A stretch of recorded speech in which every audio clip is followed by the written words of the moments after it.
Tekken 8 is simultaneously one of the easiest fighting games to get into and one of the hardest to get good at.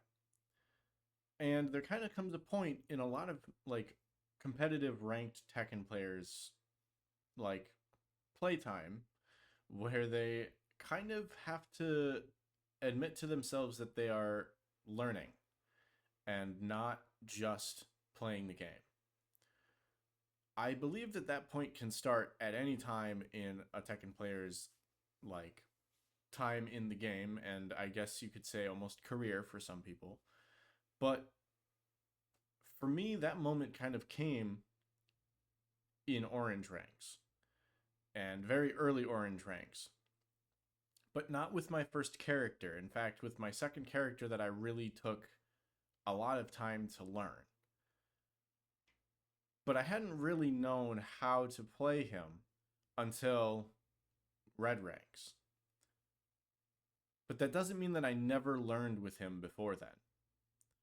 And I think one of the most important parts of this is that I learned to ignore a lot of the mistakes that I was making with my hands and worry more about the mistakes I was making up here. Now, one of the defining moments of me playing this character in orange ranks was a set that I played that was literally the only set I played that day because I was so proud of it. And I've posted it on the channel, and I've been meaning to make this video for quite a long time, and I finally had the time and the experience, I feel, to really go through this replay and actually do it justice. So, I'm going to talk about one of my favorite sets that I've ever done, and that is this video, which I've actually kind of looked back and I don't believe that I actually fought this player before. It is possible that I did, and I just could never find the match because he probably stomped me. As you notice, his Tekken power is 211,000, whereas at this point, mine was 103. Now, this is on my PlayStation account, and Brian, who is my character at this point, was the second character that I'd even gotten to, or I believe it's the third character that I got to orange ranks, aside from Raven and Fang. Which is very funny that this is the set that I'm talking about because to me, I felt like I earned orange at this point with both Raven and Brian. However, I felt like I just coasted my way with Fang because I could just simply do combos that most lower levels probably think are impossible and don't even worry about. But this was a very important set for me because it taught me a lot about learning from every set. There is always a lesson in every set, whether you win it, you lose it, you get stomped, it's close, it doesn't matter. There's always something to learn because you will definitely make mistakes, especially in orange ranks. So what I wanted to talk about with this is I think it's a very important lesson to, when you're analyzing your replays, to not focus so much on your hands, as I said before. I think that it's very important to acknowledge when you make execution mistakes, but I think that the most important part is actually taking a look at the mental part and really being able to dig in where you went wrong or where you actually mentally broke your opponent, because mental guard break is one of the most important things, especially in short sets like ranked. And as you can see on the right hand side, I actually have notes from this because I've watched this set a bunch of times because I'm very, very happy with this set and I'm very glad that it happened. But I wanted to take a look through the lens of, earlier in, like lower mid rank me, and kind of take a look at where I was at and finally get this video recorded. So first of all, I do have to mention this is from a much older patch. This is from, I believe, around the time Eddie came out. So this was probably 1.04, I think. I don't remember the number, but it was from around the time Eddie came out. Again, I may not have fought him before. I posted this video because I had believed that I fought him before, but I could never find the matches. Mostly because I probably didn't stand a chance against him at the beginning when I was probably playing Raven. Um, I did look through his profile after this match because I thought afterward I recognized his name. Um, I don't think we had actually fought, at least not recently enough for me to be able to find any replays from before. But what I found was really interesting because he was purple or blue rank with multiple other characters, including Eddie Dragunov and my character at the time, Brian, which makes this whole matchup really interesting because that meant that there was a lot more going on in his head than there was in mine. And I'm saying that as I was nowhere near as experienced as he was or as good at Tekken as he was. Because on paper, he should have stomped me. However, I knew Fang because I had played him for a little while and then put him down just as a, kind of a mercy rule because I just felt like I wasn't earning wins at that point. So the reason that I chose this set, um, because again, in retrospect, the opponent had a really interesting background going into this set. And again, whether we had fought or not, I don't remember. But it was a really interesting background that he was not only blue or purple rank with a bunch of other characters, he was like, I think, purple rank at that point with Brian, which was the character that I was playing. And obviously now I'm looking back and I realize how how not optimized that my Brian was for even this rank. But that's okay. I was not even a red rank with it, either of my big main characters at that point. Um, this was kind of a set that I realized I was making reads better than I had been in pretty much any other fighting game, much less in Tekken. Um, Again, I've watched this set so many times that I really know where all the good points are, and I can really easily communicate them. I feel like, um, and those good points and those things that I'm going to point out in a bit are really good for, I think, lower level players because they're very easy reads to make, but they were the reads that I needed to make at that point. And a lot of them were subconscious reads, and just kind of, this was the first time I really felt like I understood the psychology of lower level Tekken, which is crazy to think that this guy was much higher ranked than me at this point. And probably still is, actually. He probably still way higher ranked than I am with even Brian. So um, the reason that I picked this set the most is that because of how much there is to glean from just this set alone, even from 4 months ago when I could nitpick every single detail of this set.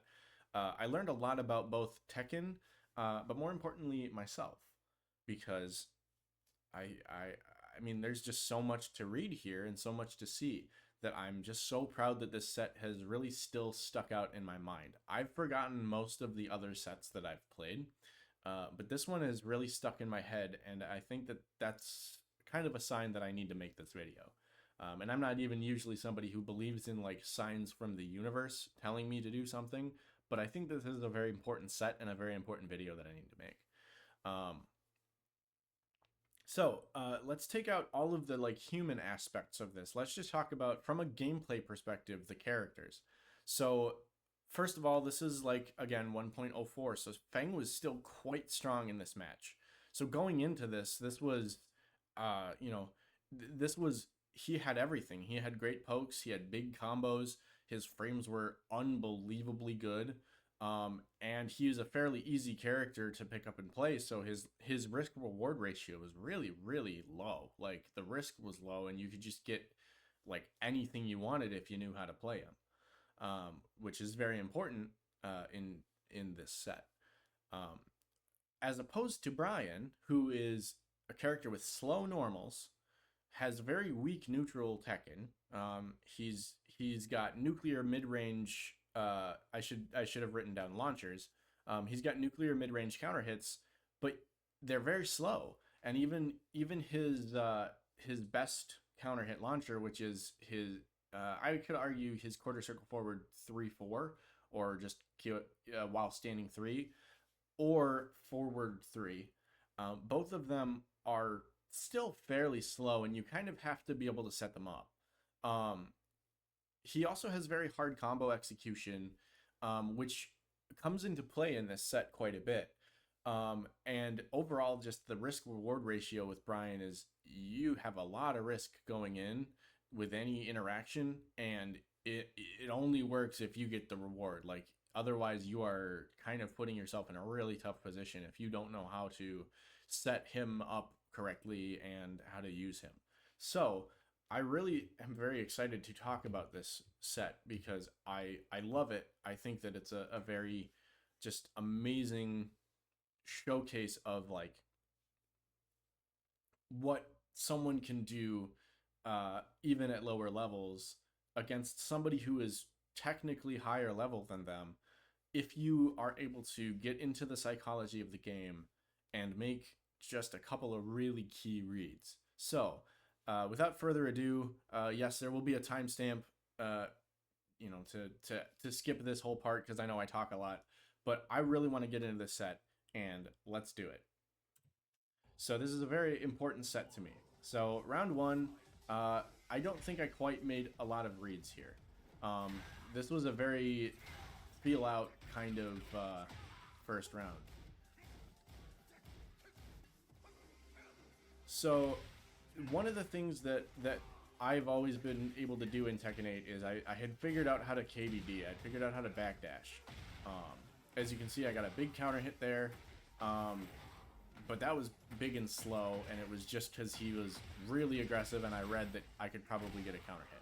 So, I'm going to pause there. So if you go back a few seconds, you're going to just see here, I dropped this combo. This is probably one of the most important lessons that I've learned and kind of taught myself in a lot of ways, was don't hold yourself up on execution mistakes, especially with a character like Brian, who is all about it. Like, one of the reasons Brian is so hard is because you have to combine his execution with his game plan. And both are very hard. Both are very difficult to use because of the quarter circle inputs and the just frame jet upper, the taunt jet upper that I don't even use. I still don't even use when I'm playing Brian now because I'm just not quite practiced with it and I'm out of practice with Brian. But don't beat yourself up over missed executions because they're not the important part of playing Tekken. The most important part of playing Tekken is being able to recover from execution mistakes with a good head on your shoulders. So you'll see, actually I'm going to back it up a little bit. So I get to the wall here, which is good. And I drop the combo, but he, I believe, was going to attack. I'm not even sure what he was going to do, but I get the win. He comes out throwing jabs.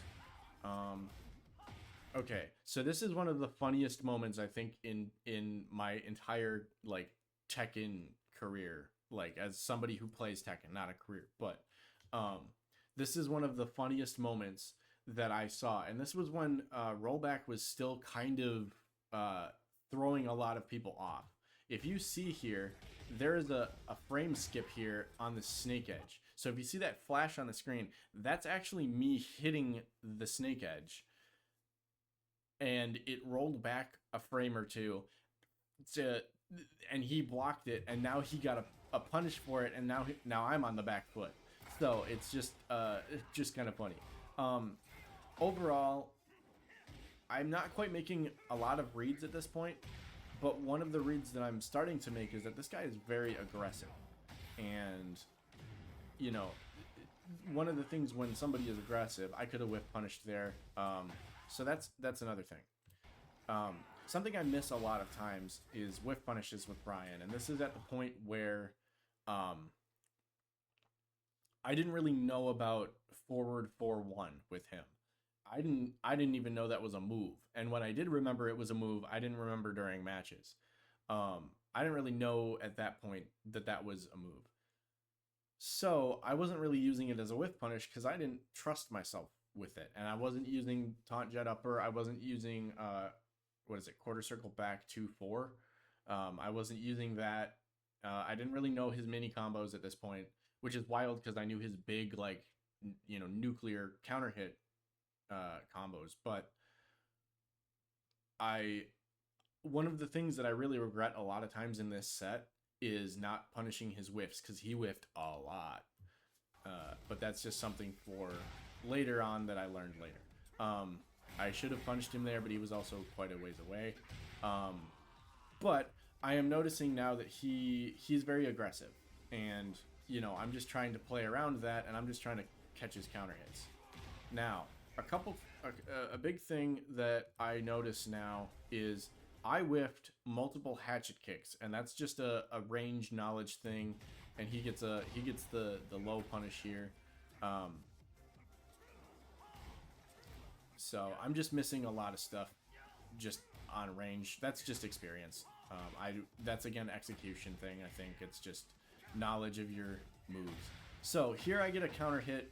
I didn't know the combo needed a micro dash at that point, so I'm gonna just ignore that. So again, overall, the thing that I'm noticing is that he is quite aggressive. And then there's an execution drop, and then you just take the chip damage. Okay, cool, we're going downstairs. Here's the thing I've noticed. This is a big read right here. This is a read that I actually made there subconsciously, but also like a realization. He doesn't know his combos, which for somebody with 211,000 Tekken power, or prowess, that's a big deal. That is a massive deal at this point. Even at lower level, orange. Like I am the lowest level of orange that you can get. So he puts me through the floor here, and then he doesn't get anything out of it, which is insane to me, and it gives me the opportunity to win the round. That's a really big read right there. So now I'm a little less worried about missing stuff because I'm not going to get super punished for it. And now I'm really starting to realize he's just being aggressive and doesn't know his combos. I think I tried an orbital there, yeah, and then I actually got it because he did the quick spring kick, and then just dropped the combo because again I was lower level. I still wasn't quite as clean with it. So that's the first big drop. That's as much of a mental mistake as a physical mistake. Brian is hard, and I'm kind of looking back multiple times. I've forgiven myself for dropping these combos here, and it's just kind of an interesting thing. Again, he gets a counter hit back one, but he doesn't know the follow-up for it, which is another thing that showed me, oh my goodness, he doesn't know his combos. I can do stuff. Like, I can play the game. Like, he's being aggressive without really a plan at this point, because he's playing Fang. Now, here, the problem is that I just picked the wrong time to use a Rage Art. That happens, but now he has data, and now he might be a little more patient when I'm in Rage, right? Because he might be wanting that punish. Another thing is that he keeps spring kicking on Waco because I dash in. And you're going to notice that I start not dashing in quite so much and baiting out the spring kick. Okay, another dropped combo. I'm trying to remember what he does next. So, oh yeah, and then another dropped combo. I dropped the same combo twice. That's a really big, that's the big problem. But again, I don't give myself, I don't discredit myself because I'm dropping these combos. I think that it's more important to realize that in the moment I made the right decisions. I just didn't get the reward from it because of the difficulty of my character and the experience level that I was at. So I'm really trying hard not to give myself too much of a problem for that. But in the end, it did cost me. which basically just means that I needed to go into the practice lab and really work on getting those executions down. That's the important part. Is it's okay to note those, but you don't worry about executions as much as you worry about mental mistakes, because overall I didn't make mental mistakes. In fact, I made two really good decisions in a row with both those counter hit 3+4s. It's just that I also dropped the combos because I was trying combos probably a little bit beyond my skill with Brian at that point. And, I could have made different combo decisions, but overall, I'm content with the fact that I made the right decisions and just missed the combos, which is easy to do with Brian at that level because I wasn't quite comfortable. The other thing, too, and this is something that I talk about a lot, is when you're going into a match trying to play the mental game more than trying to play the game with your hands, you're actually more likely to drop stuff with especially with Brian's difficulty. But with any character, really, you're more likely to drop combos when you're trying to play the mental game more than you're trying to play the execution game. That just comes down to, okay, I need to get my muscle memory up, and I need to work on making the combos more consistent so I don't have to think about them. But I think I did a really good job in that match not letting the combo drops bother me. And that's a big part of this set, too. Let's go to match 2. So the first match was very close. He's being a little more patient, which is an interesting thing. I think that he's kind of realized, to an extent, I'm not just a scrubby Brian, right?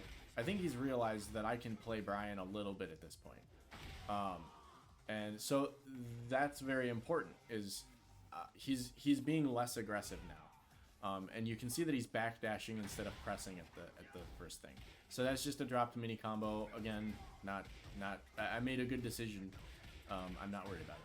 Now, a very important thing here, and it happens kind of fast, but I've thrown multiple lows at him now. I wasn't really throwing too many lows at him the first match. It happens very quickly. But, I've thrown multiple lows at him now, and now he's crouching. Now he's expecting lows more often. And I think that part of that is that he's playing in orange ranks, which usually means that once people start throwing lows, they're going to start throwing a lot of them when they realize that you're not blocking them. Because lows can be very annoying if you're not blocking them. However, I am somebody who kind of understands that already, and am able to play the mental game of, okay, if he ducks here, I'm going to hit him with this mid. And then I hit him with the Gatling gun punches. So, now at this point, I try to get the wall, I just miss, that's fine. But now I've hit him with a couple of hatchet kicks, and he gets the round back a little bit. I was trying to catch him I think I was trying to catch him with quarter circle forward 3 there. Just got the 12 frame kick, but it's fine because we won the match anyway. We ended up winning. Another big thing here is that I got the right decision, just missed the combo. But this is going to kind of become an interesting mental game here because, well, obviously I already know how this goes, but he doesn't think here that I'm going to throw the 2, right? So he's becoming aggressive again, right? He's getting aggressive again. Here's a really good interaction here, right? So I get this counter hit. I have been dashing into his spring kicks all the time, and I block it. That's a really important thing, right? So now I'm playing with the upper hand a little bit. And obviously he gets this, but then I block his snake edge. So here's an interesting thing. I don't know that he knows what to make of me at this point. I don't know why I keep looking over there. The cameras are here. I'm looking at the mic, I think is what's happening.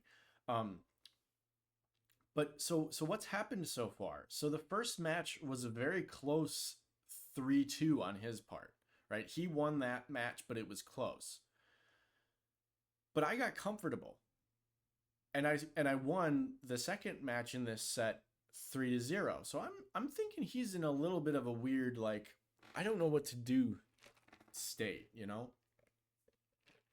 And I think that that kind of fuels the next match quite a bit, right?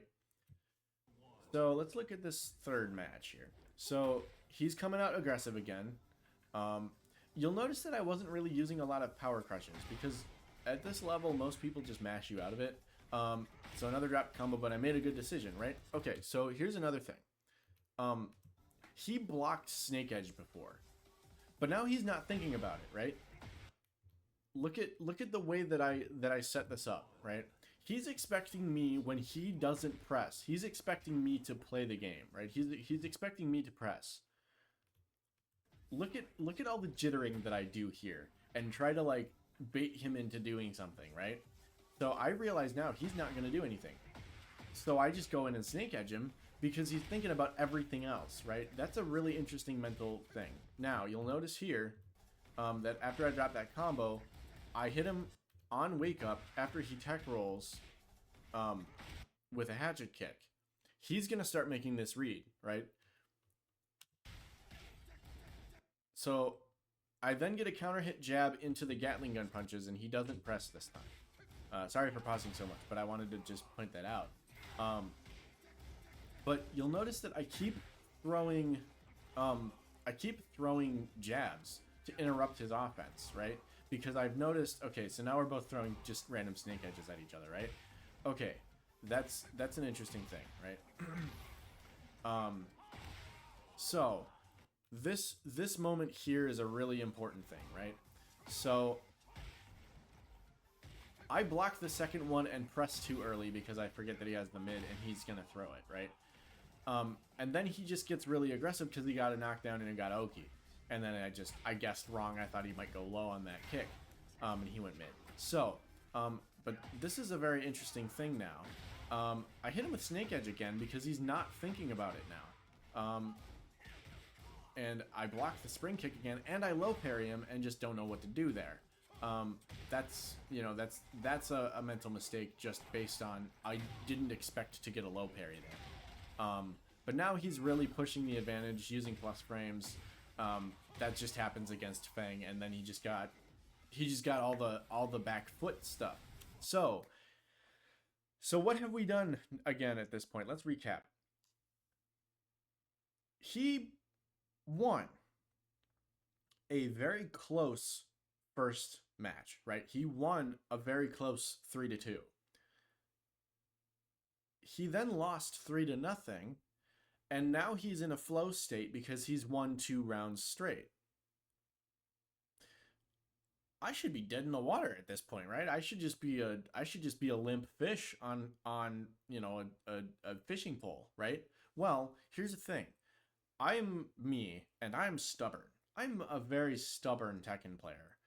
Even if I'm down 2 matches or 2 rounds, I'm probably going to try and win, right? I'm probably going to go for whatever I need to go for to win. However, when I'm down 2 rounds, I'm a little more locked in most of the time. And let's just watch. So he low parries the Snake Edge. I'm realizing again he doesn't know his combos, which is making me more confident in trying stuff, right? So now I'm just throwing moves out there, right, to catch him, right? I'm trying to catch him on counter hits because I know that that's what's probably going to win me stuff. He stopped thinking about Snake Edge for a minute, and he started throwing a lot of whips. Now, obviously, I could have whip punished him a bunch of times there, but that's okay, because now I've found combos again, except for I dropped the ender. But I made the right decision, and in fact, I even got to the wall, which is what Brian is best at. Now, I'm not really thinking about wall pressure. Here's a read. Okay, I'm talking too much. Here's a very massive moment. So we get on the wall here. He tech rolls out of it, right? I throw a low. but not a big low. I threw his down 4. Now I throw a hatchet kick. Notice what he does here. Right? This is a very important thing. He crouches. He crouches here to try and catch another low, and then he backdashes out of it. So now I'm minus. Now I'm minus. Now I'm still minus. He's doing that a lot, right? Jab. Snake edge. I get him thinking about the low, and then I start going mid, right? And then I go hatchet kick. He's stopped. So a read here that I think I subconsciously made, but didn't quite make consciously exactly, is that after he takes a low, and especially after he takes the hatchet kick here multiple times, he will random crouch, right? Because he thinks I'm going to throw it again, right? So I think at this point I hadn't consciously made this read, but I've read now that whenever he crouches to try and block a second low, he stops thinking about it afterward, right? And then I can just do the hatchet kick again because it's right on the verge of unreactable. So now I use a power crush so that he will eat some damage and gives me Oki, right? Okay, interesting. He's not spring kicking now because he's noticed that I'm blocking it. Right? Okay, cool. I'm gonna get this. Heat smash. Cool. Okay, a little bit of a weak combo, but that's okay. I had the right idea, right? Dropped combo again, but again, dropped combo, but he's not doing combo damage either, which is actually really helpful to me because now what's happening is that, you know, he's not really getting any punishment off of my misses, and he then will get way too over aggressive. Okay, let's talk about this round a little bit. He's over aggressive at this point, right? He's frustrated. He's losing rounds to somebody he was up 2-0 against in this match, right? So let's recap one more time. He won a very close 3-2 in the first match. The second match was a pretty good 3-0 from me. So it's match point, set point going into this final round, right? Final round. He was up 2-0 in this match, and I have come back from the grave to get to this point. Now, I want to note something very important. Neither of us have thrown each other. And the only reason I'm pointing that out is because, to my memory, neither of us throw each other, and neither of us are worried about throws. And we're not even thinking about throws, because we both just want to punch each other in the face and kick each other in the ribs, right? Or in the leg, right?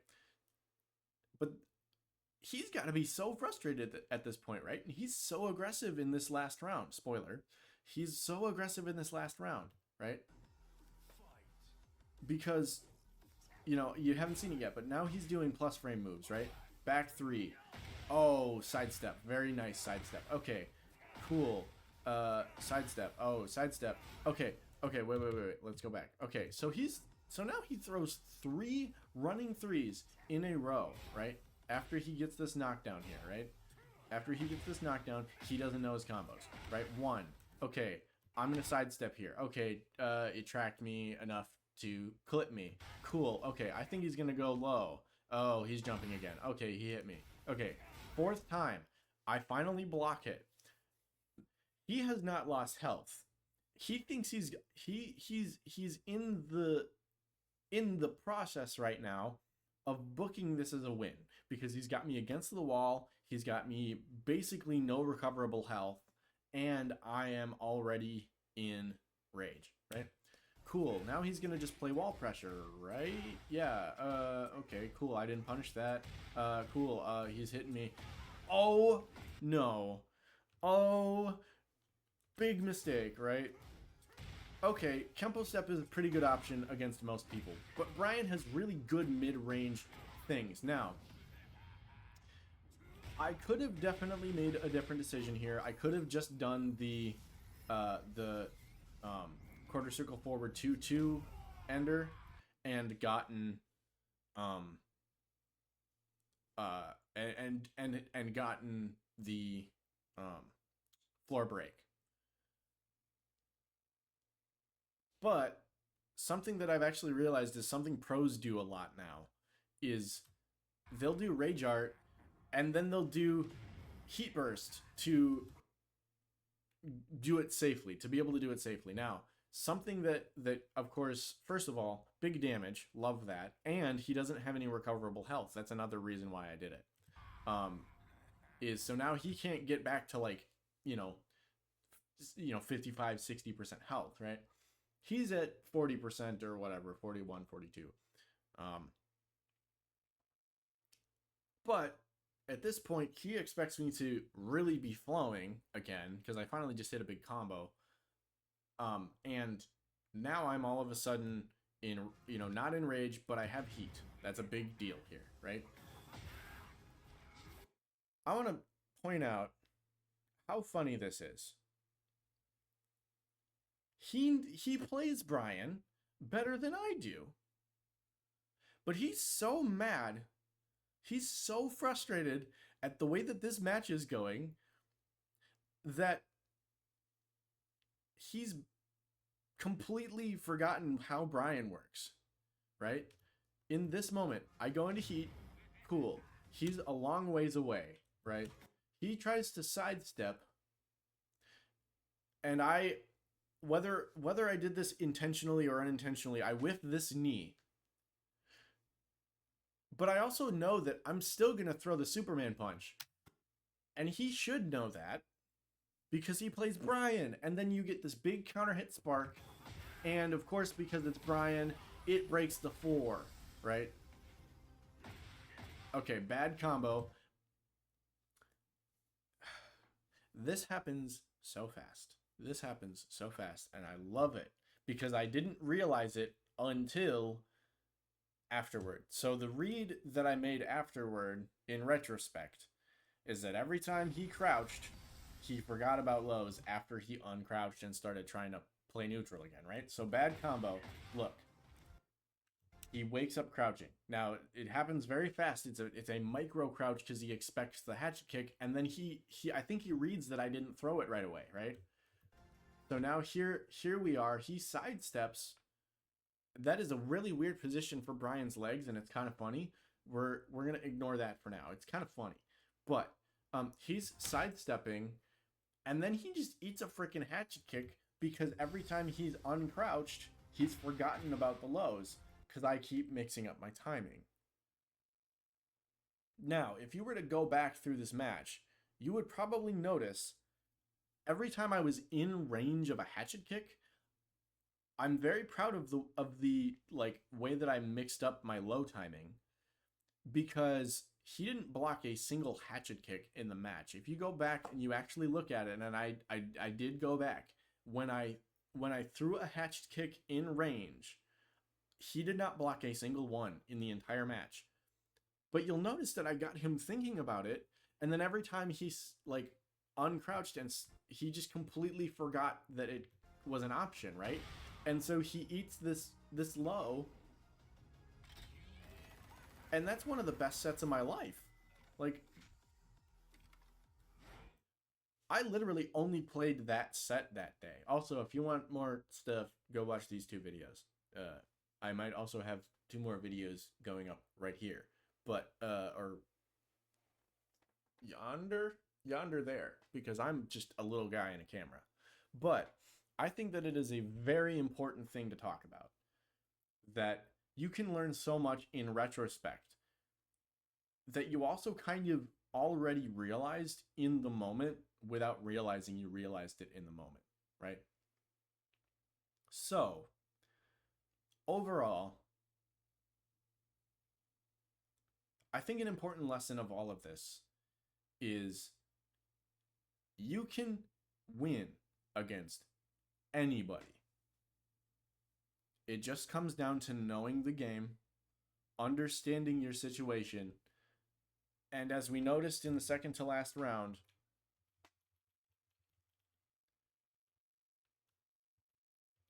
sometimes it just simply comes down to, or sorry, I should say in the last round. The last round, last round, last round. In the last round, sometimes it just comes down to making up for mistakes by flipping a coin. I mean, look at this. This was just a trifecta of mistakes that led me to wall pressure, right? And I've literally hit him with 3 jabs. That is it. He's just done so much permanent health. And wait a minute. Wait a minute. Hold on. Right? And I flipped a coin with, oh god, I did a stupid, right? I flipped a coin with this, right? Sorry, I messed up. This is not my first thing that I'm doing, right? But in this first round, I'm not even gonna edit that out. In fact, I'm probably gonna just post this as it is. But like, it's a very important thing, right? He gets a low sweep. He doesn't know his combos, but I just make the wrong read 3 times in a row and finally block it. But he's mad, right? He's so over aggressive here, and he just keeps doing stuff, and it gets him not only into a really big combo that he loses all of his recoverable health on, right? It then gets him in a situation where, like, what does he even do here, right? What choice does he have but, well, he knows this character. It's really funny after the fact when I looked him up. I was like, he knows this character, right? He knows what this character is meant to do. And he just lets me, like, it's not even that he let me do this, right? It sometimes just comes down to flipping the coin, right?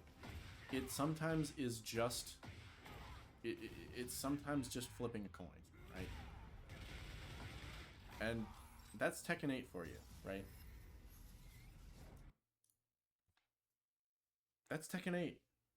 I think it's one of the most important lessons about Tekken 8 is sometimes you just flip a coin, and sometimes it goes your way, and sometimes it doesn't, you know? Rock, paper, scissors is one of the most used terms in Tekken 8. And it's just how it is. Sometimes you pick rock and they pick paper. Sometimes you pick rock and they pick scissors. And that's just how it goes. It's very rare that you both pick rock. But most of the time what happens is one of you picks the right thing that beats the other guy. And really, I feel like rock, paper, scissors is almost the wrong analogy. I feel like it's just a coin flip, which is why the term 50-50 is used sometimes in place of mix-ups. But I think that it's just a very important thing to talk about, that your execution will get better, your character knowledge will get better, your matchup knowledge will get better. But overall, the biggest thing that needs to get better is be willing to try stuff. And be willing to try stuff and fail. And, well, with this video and with this match and this set, celebrate it when it goes right. Because it's not always going to go wrong. And I think this lesson is one of the most overlooked. And I think that this set really shows that, because it's one of my favorite sets that I've ever been a part of. And I'm very glad that I finally decided to make this video. Although it's 45 minutes of mostly me talking. But I had fun. And like I said, this was the only set that I played that day. And I'm very glad that it was the set. So, if nothing else, when you make an execution mistake, make up for it by trying something. That's, I think, my lesson. Oh, and please don't pick Eddie. I'm scared of him.